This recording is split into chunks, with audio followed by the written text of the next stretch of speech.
C'est ici, à Kourou, au Centre spatial guyanais, que décolle Ariane, le lanceur de satellites qui fait la fierté de toute l'Europe. Une fierté où plane cependant une ombre, celle des expropriations. Des centaines d'hommes et de femmes vont devoir tout quitter, tout abandonner pour laisser place à la fusée Ariane. Comment s'est déroulée cette expropriation il y a plus de 50 ans? Comment ces hommes et ces femmes ont-ils vécu ce bouleversement dans leur vie? Les réponses, c'est maintenant dans Regard de Guyane.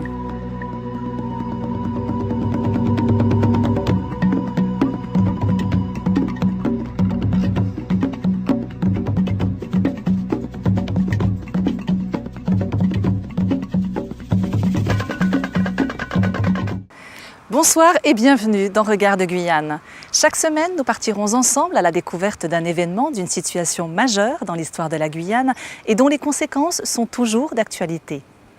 Ce soir, à Kourou puis à Sinnamary, nous partons à la rencontre d'hommes et de femmes dont la vie a été totalement bouleversée à l'annonce de leur expropriation. 50 ans plus tard, ils ont accepté de nous livrer avec émotion leur vie d'avant, leur quotidien, leur joie, mais aussi leur peine, leur incompréhension, voire leur colère. Une histoire subie avec le sentiment d'avoir été abandonnée. Tout de suite, nous voyons ce reportage. On se retrouve juste après avec le directeur du Centre spatial guyanais.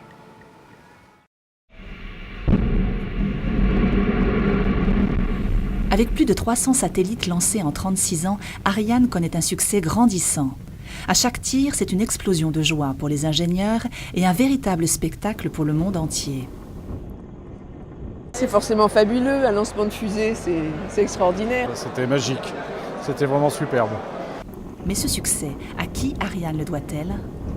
On nous a expropriés par nombre d'enfants, c'était faux. Quelle est sa véritable histoire? Pour ça, je dis, les gens qui ne connaissent pas l'histoire dans le temps, avant l'expropriation, ils ne connaissent rien. Et comment vivait-on avant l'arrivée d'Ariane? On était heureux, heureux. On vivait, c'était la joie. Et maintenant, c'est l'enfer.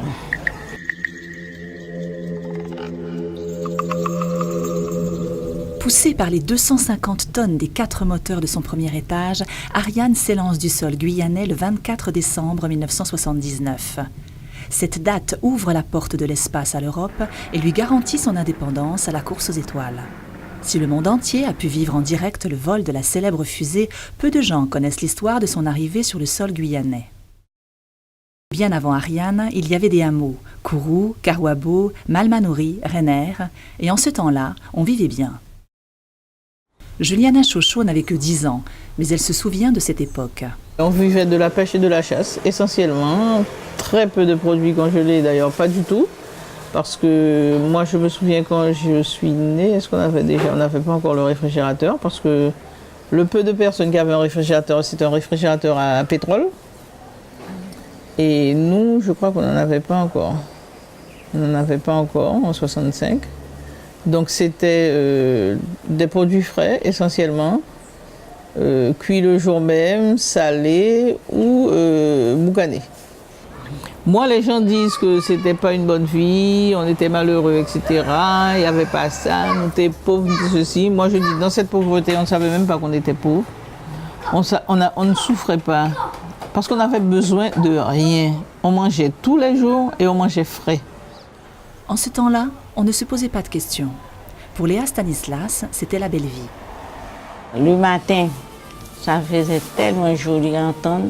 Tu entendais les petits cochons donner à téter leur enfant. Vers 4 heures du matin. Et les bœufs, qu'on allait tirer du lait.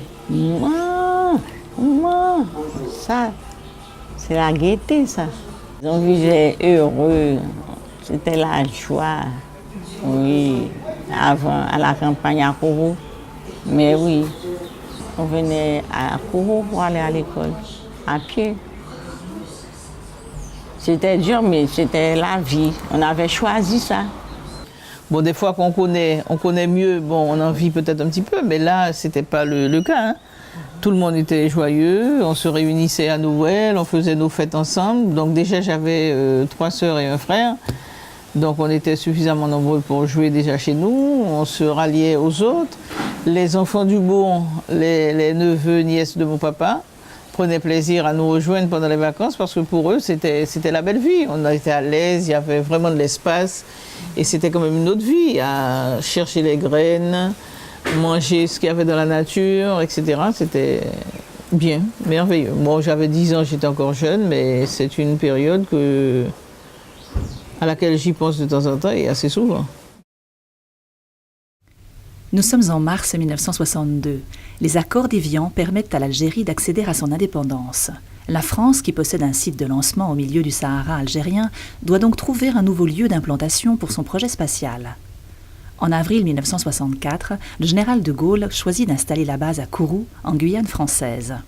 Sa position proche de l'équateur permet d'envoyer rapidement des satellites en orbite tout en consommant un minimum de carburant. Son climat, hors des cyclones, garantit la sécurité des vols. Les conditions sont réunies, l'aventure spatiale peut commencer. Enfin presque.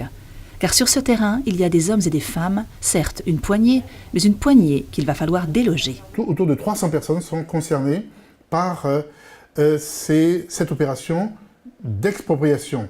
Dans un premier temps, les expropriations concernent la région comprise entre le bourg de Kourou et Karouabo. Et dans un deuxième temps, les agriculteurs vivant dans la région comprise entre Karouabo et Sinamari. La Guyane, avec la base spatiale, doit, dit-on, entrer dans la modernité. Par conséquent, le sort de quelques centaines d'agriculteurs compte peu en face de ce défi majeur que la France se pose à elle-même. Et ce défi repose sur deux intérêts précis, la maîtrise des armes nucléaires et de l'espace. Nous sommes en 1960, au temps de la guerre froide, et la puissance appelle la maîtrise de ces deux éléments que l'on retrouve dans la gestion des affaires des États-Unis et dans celle de l'Union soviétique. La France entend donc se poser comme une grande puissance, et face à elle, une poignée d'agriculteurs.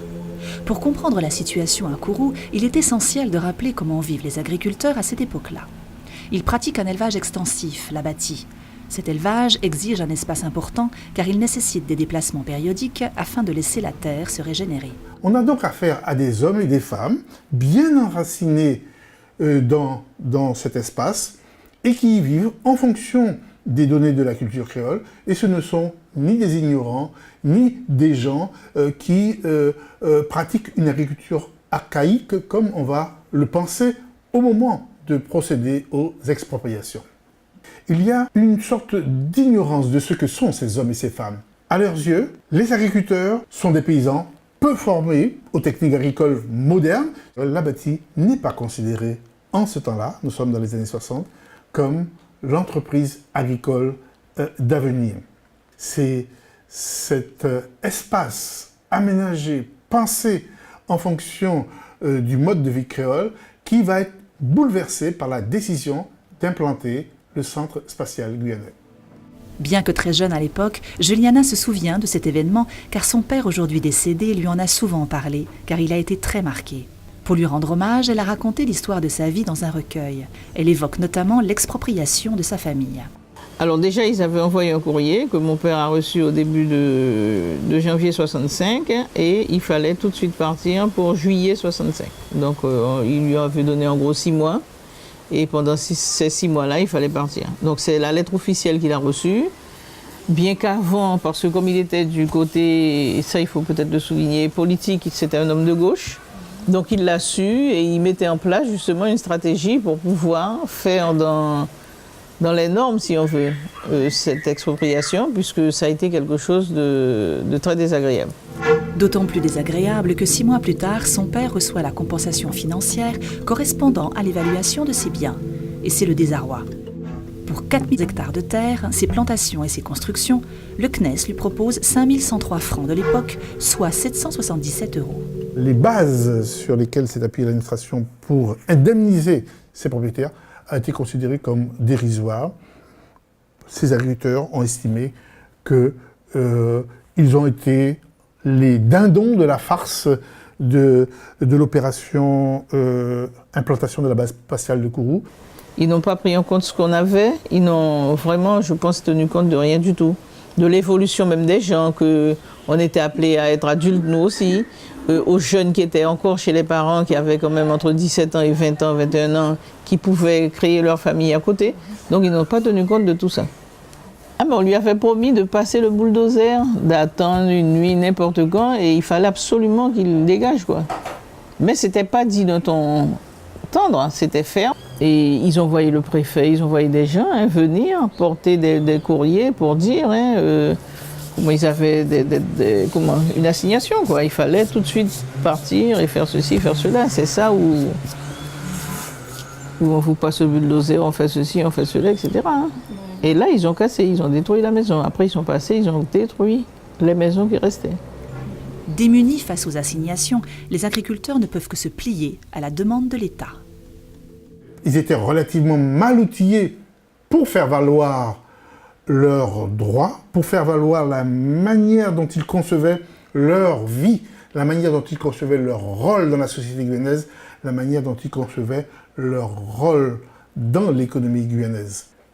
L'expropriation a d'autant moins posé de problèmes à l'administration chargée de la mettre en route que l'on avait affaire à des occupants sans titre. C'est l'expression employée par l'administration pour qualifier la situation juridique de la plupart de ces agriculteurs. Les papiers n'étaient pas encore faits au niveau des notaires, etc., etc. Mais bon, ils vivaient sur le fait qu'une fois que tu avais habité une parcelle pendant 30 ans, que tu en devenais presque automatiquement propriétaire.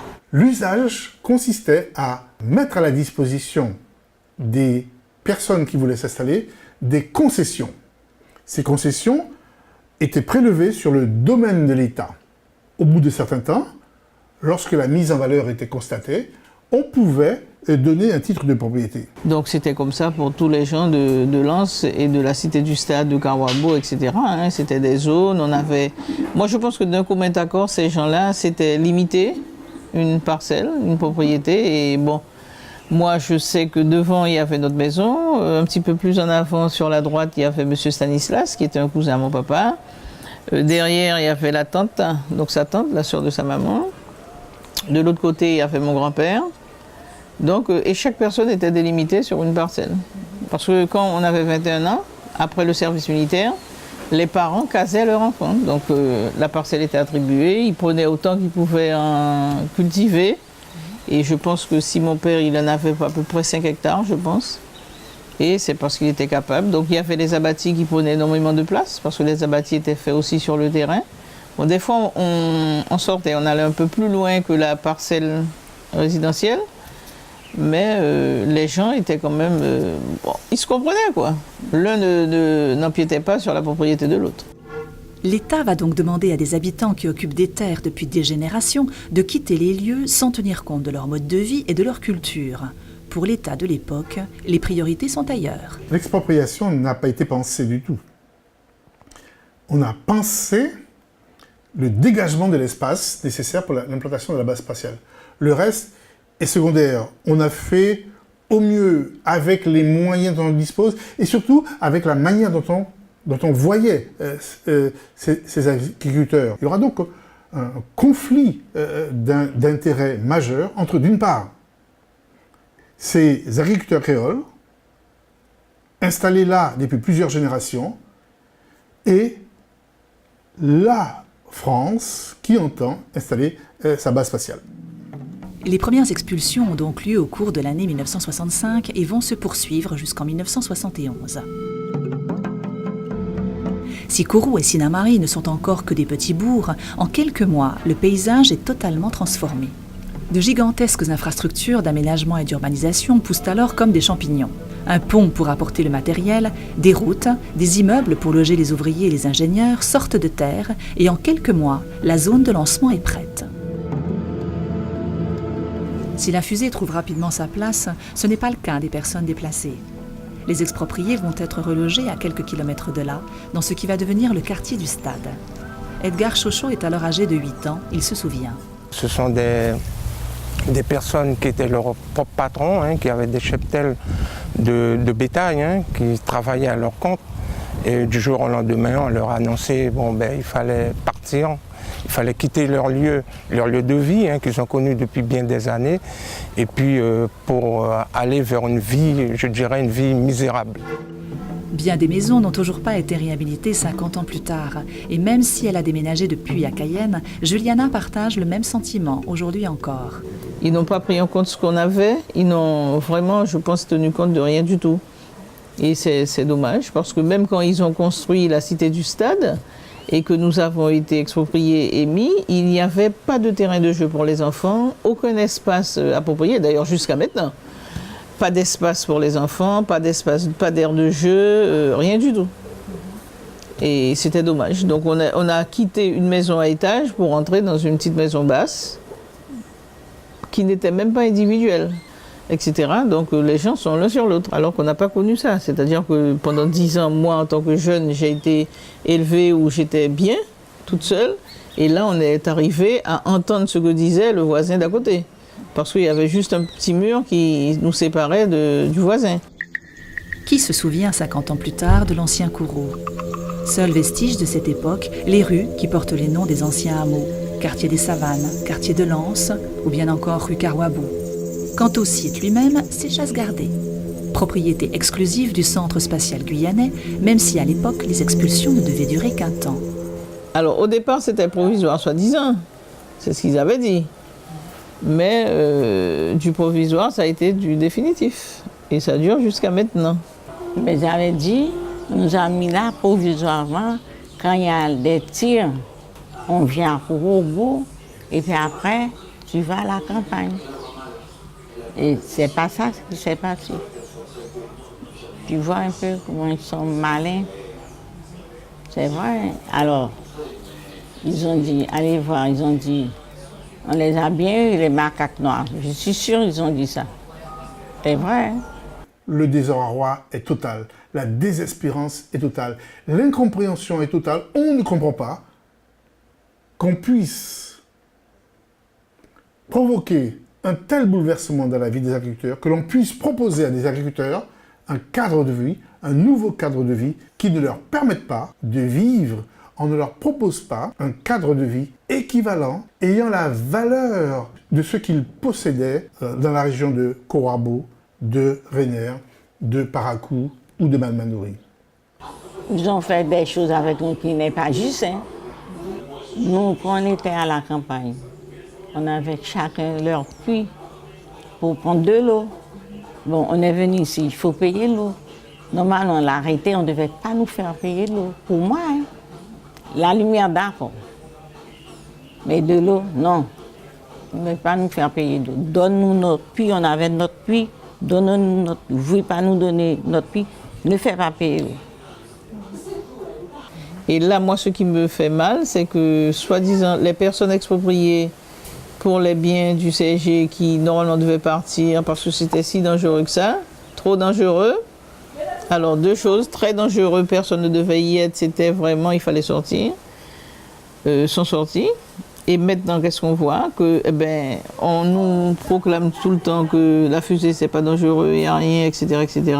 Donc, je dis que quelque part, ils nous ont menti. Et la deuxième des choses, c'est que où ils ont exproprié des gens, à la limite même, là maintenant, ils font des constructions et en location surtout. Donc, ils ont reconstruit, les gens louent et ça ne nuit et ça ne dérange personne.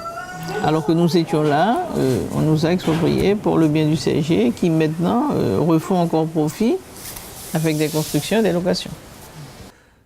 Je pense qu'il faut se replacer dans le contexte des années 1960 pour comprendre la manière dont on s'est pris pour gérer la question des expropriations.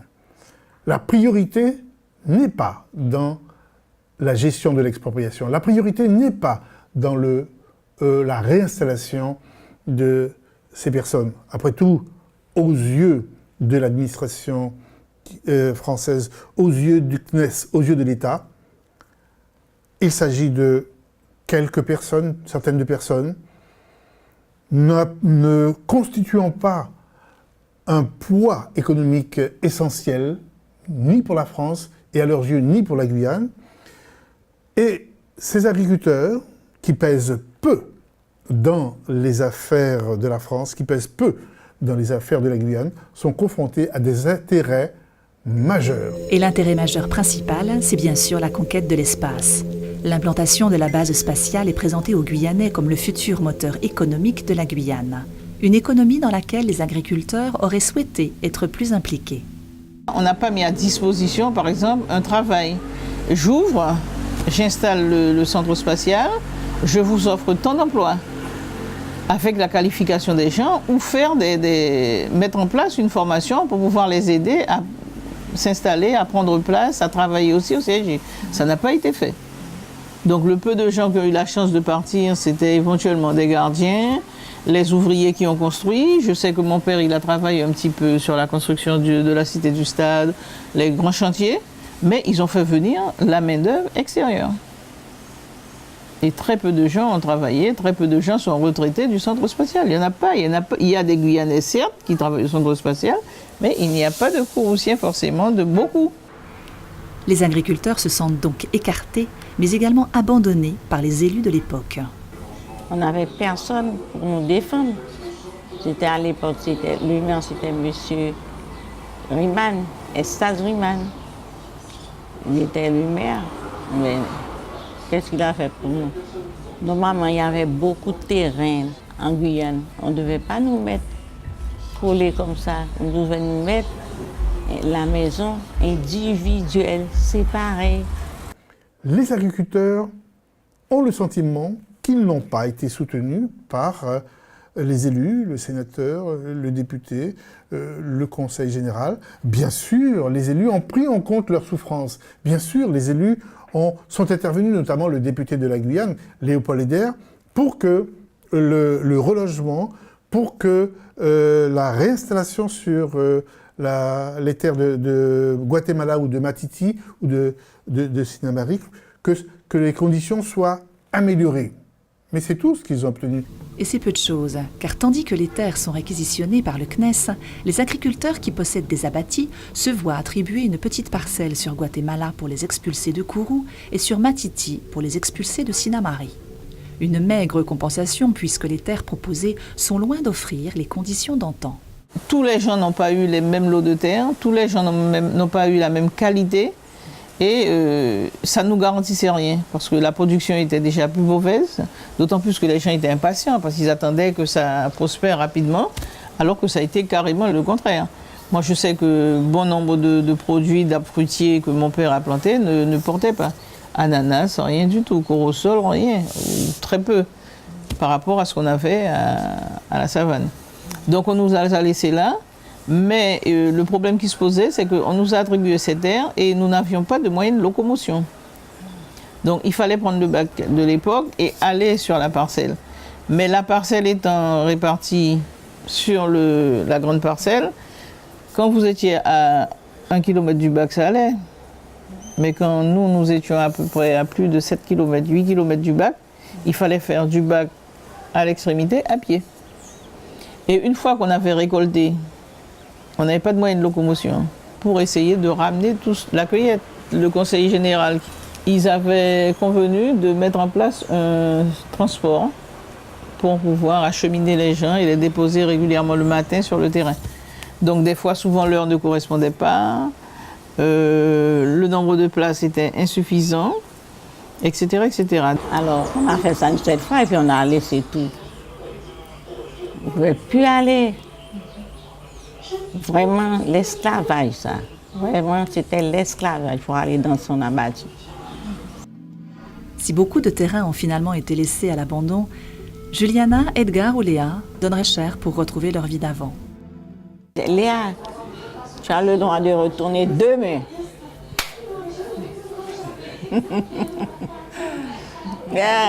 Je suis malade. Ah ben, je me dresse. J'étais petit, j'avais que 9 ans, mais j'aurais choisi, même avec l'évolution, j'aurais choisi ma vie dans le temps. Dans le monde d'aujourd'hui, on ne saurait vivre sans le progrès. Et chaque fois que des hommes avanceront pour faire évoluer les technologies, d'autres hommes en paieront le prix. Si pour certains c'est le prix de la douleur, pour d'autres, c'est une nécessité pour que le monde continue d'avancer.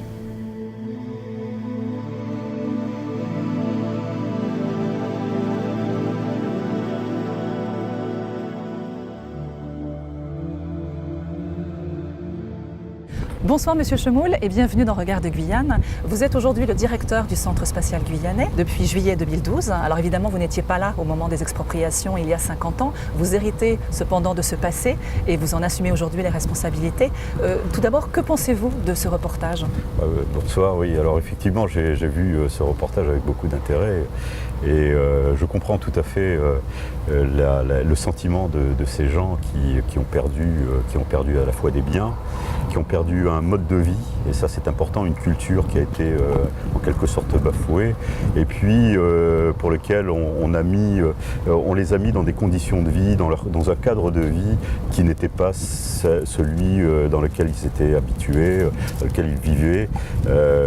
Ils ont perdu une partie de leur âme, finalement.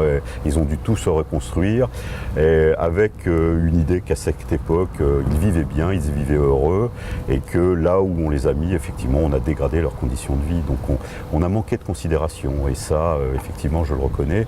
Et je crois que bien depuis le CNES qui était à la manœuvre, qui avait à l'époque effectivement ces exigences, qui utilisaient les méthodes de l'époque, comme le disait le professeur Mamlafouk dans le reportage, avait amené à déplacer ces gens.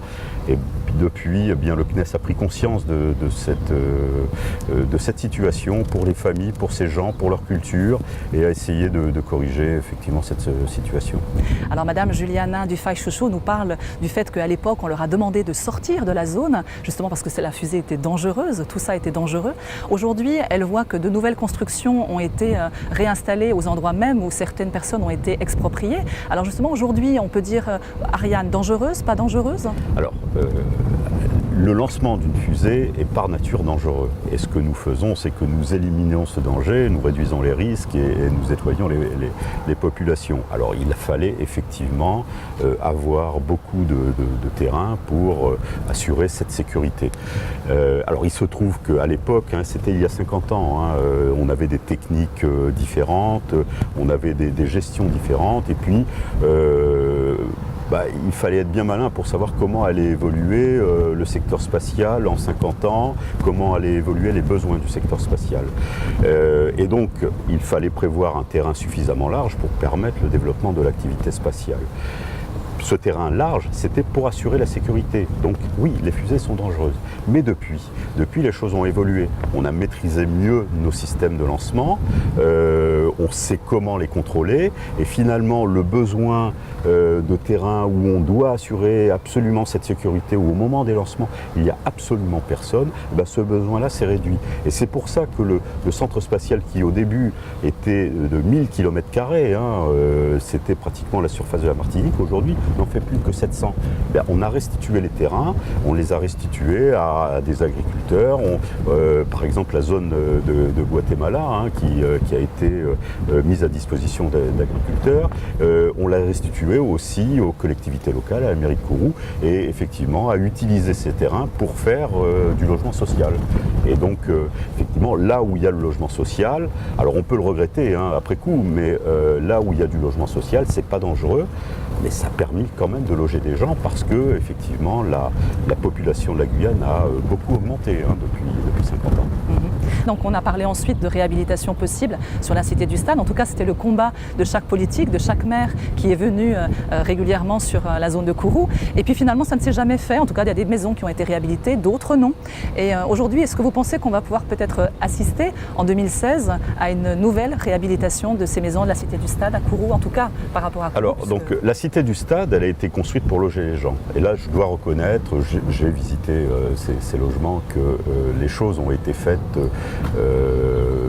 pas normalement. Alors, il y a des responsabilités certainement partagées. Et donc aujourd'hui, il faut reconnaître qu'effectivement, il y a un besoin de réhabilitation. Et la mairie de Kourou s'est rapprochée du CNES pour voir comment engager ces réhabilitations. Alors on se trouve dans des difficultés liées à la propriété des logements, etc. On ne peut pas intervenir si les gens s'y opposent. Enfin, on doit avoir leur plein agrément. Des fois, des maisons appartiennent à une multitude de personnes et ça complexifie un peu les choses. Mais on a la volonté d'avancer. On a demandé à la mairie de faire un état des lieux complet de ce qu'il faut faire. Et puis ensuite, dans les discussions, nous verrons comment on pourra s'engager dans un partenariat avec les collectivités locales, bien évidemment, pour voir comment améliorer ce cadre de vie. Un écomusée peut-être, ça pourrait être envisageable aussi, on en a parlé Alors, du sujet. Je dois dire que depuis plusieurs années, nous travaillons avec une association qui est la Drague, qui représente un certain nombre de ces familles qui ont été déplacées. Et donc nous avons effectivement répondu à leurs demandes. Donc elles représentent des familles d'agriculteurs qui se sont installés sur des parcelles à Guatemala. Donc avec la Drague, on a effectivement un certain nombre de projets. Par exemple, on a réhabilité le chemin d'accès à la crique Mélanie, qui permet d'accéder aux parcelles. Et dans leur projet, ils ont un écomusée, ils sont venus nous voir, donc on leur met à disposition une parcelle de terrain pour cet écomusée et on sera prêt à les accompagner dans ce projet. Pourquoi pas, oui, bien sûr. Parce que c'est vrai qu'il y a des gens qui à l'époque estimaient qu'ils n'avaient pas tous la même qualité de terre. Il y avait des zones qui étaient effectivement inondables. Oui. Il y a eu le problème du bus qui n'était pas tout à fait adapté pour aller travailler sur son abatis. Donc, c'est clair qu'on ne pourra pas leur reproposer les terrains sur lesquels ils étaient, parce que l'activité spatiale s'est développée là en beau milieu. On allait pâtir d'Ariane 5, de Soyouz, plus tard d'Ariane 6 dans cette zone-là. Donc on a mis à disposition des terrains dont on avait nous-mêmes la disposition et on a trouvé le mieux qu'on puisse faire et effectivement c'était ces terrains de Guatemala. Il y a même des terrains jusqu'à Matiti, on a des agriculteurs qui ont des exploitations agricoles. Bon, donc on a ces terrains, alors effectivement c'est pas l'équivalent strictement, mais la valorisation qui est faite permet quand même à ces familles de revivre dans une certaine mesure, je le reconnais bien, ce qu'ils avaient avant et je crois qu'on a le devoir de les accompagner. La décision européenne a été prise donc à Luxembourg en 2014 de lancer Ariane 6, donc c'est une bonne nouvelle pour la Guyane, mais est-ce qu'on va assister à une nouvelle expropriation ? Ah ben alors c'est délibérément, décidément c'est non. C'est fait au milieu du centre spatial. Je crois que les expropriations c'est le passé. Définitivement, nous on est tourné vers l'avenir avec des démarches qui sont beaucoup plus intégrées dans notre écosystème, l'écosystème de la Guyane. C'est pas qu'une affaire d'écologie, c'est comment aussi on s'intègre dans la population de la Guyane, comment on fait aussi participer cette population de la Guyane. Et donc Ariane 6 est installée à proximité des pâtirs Ariane 5. C'est une zone qui est déjà complètement prête pour recevoir un pâtir. Il n'y a personne puisque les expropriations ont été faites, donc il n'y aura pas de nouvelles expropriations, c'est clair. Aujourd'hui on parle des retombées économiques. Comment est-ce que le centre spatial guyanais participe justement à l'économie de Kourou, à l'économie aussi de la Guyane et pas juste de Kourou? Effectivement, le centre spatial c'est une locomotive économique pour la Guyane. Quand on parle effectivement de la Guyane, on pense beaucoup au centre spatial, au lancement d'Ariane, effectivement.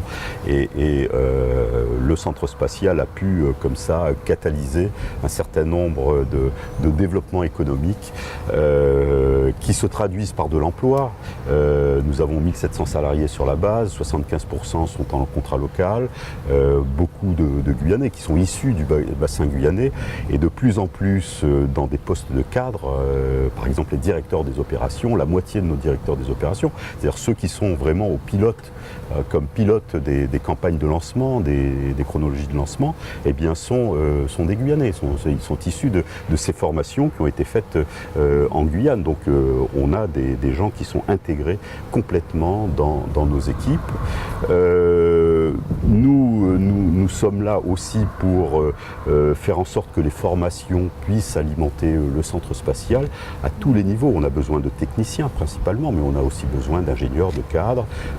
Et donc nous participons à cette réflexion générale sur les formations universitaires, l'IUT par exemple. Et donc effectivement le centre spatial catalyse un peu ces besoins de formation. Et puis le centre spatial, de par son fonctionnement, va utiliser des entreprises qui sont installées en Guyane. Donc on va irriguer effectivement l'économie de la Guyane. Je crois quand même qu'une bonne partie des Kouroussiens ont pu s'intégrer dans dans le personnel du centre spatial. Ces Kouroussiens qui ont un peu donné de leur vie au centre spatial, parce qu'on les a déplacés, eh bien, ils ont pu faire profiter à leurs enfants, à leurs petits-enfants, de ce développement du spatial, parce que maintenant, qui on retrouve dans le centre spatial, ce sont les enfants, les petits-enfants de ces Kouroussiens qui travaillent ici au centre spatial. Merci Monsieur Chemoul d'avoir été notre invité ce soir et d'avoir répondu à mes questions. C'était avec plaisir. Quant à nous, on se retrouve la semaine prochaine avec la deuxième partie des expropriés d'Ariane et avec un nouvel invité. Vous verrez pourquoi, 50 ans plus tard, les expropriés ont des blessures toujours aussi douloureuses. Si vous souhaitez voir ou revoir ce documentaire et cette émission, rendez-vous sur le site internet de la chaîne atv.gf ou sur le Facebook d'ATV Guyane. Merci d'être resté en notre compagnie ce soir. Je vous souhaite une excellente soirée sur ATV Guyane et à la semaine prochaine.